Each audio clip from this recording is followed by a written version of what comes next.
আমাৰতো ইলেকশ্যন আহি আছে ন, মই ইলেকশ্যনৰ আগৰ দিনাৰ আৰু ইলেকশ্যনৰ দিনাৰ কথা কৈছোঁ। আপুনি ইলেকশ্যনৰ আগৰ দিনাও গাড়ী নাপায়, মানে যিখিনি মানুহ বাহিৰত মানে কৰ্মসূত্ৰে গুৱাহাটীত আছে বা ষ্টুডেণ্টে হওক মানে যিয়ে নহওক গুৱাহাটীত, মই গুৱাহাটীৰ কথাটোৱে কৈছোঁ, তেখেতসকলে চাব প্ৰাইভেট কাম কৰিলে আপোনাক সকলো মানে য'তে কাম নকৰক এমপ্লয়ীখিনিতো গোটেইখিনি ভোট দিব আহিবই লাগিব, আপোনাক সকলোকে একেলগে ছুটি দিব নোৱাৰে।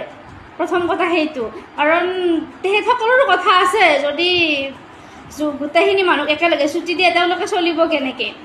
যিখিনি মানুহ মানে ইভিনিঙত আহিব খোজে আপোনাৰ গাড়ীৰ অসুবিধা, ইলেকশ্যনৰ দিনতো আহিবই নোৱাৰে।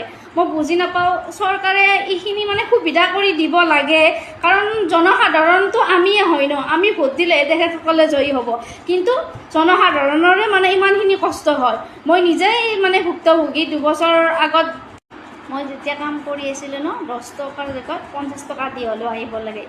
মানে মই যিহেতু ভুক্তভোগী, সেইটো হিচাপত মোৰ ফালৰ পৰা কৈছোঁ, চৰকাৰে এইটো সুবিধা কৰি মোৰ হিচাপত দিব লাগে, যাতে সুবিধা নহ'লেও গাড়ীটো এভেইলেবল থাকে, বেলেগ দিনা যেনেকৈ থাকে আৰু ইলেকশ্যনৰ আগদিনা হওক আৰু ইলেকশ্যনৰ দিনা হওক। কথাটো হয় নে নহয় মানে মোক কমেণ্ট কৰি জনাব।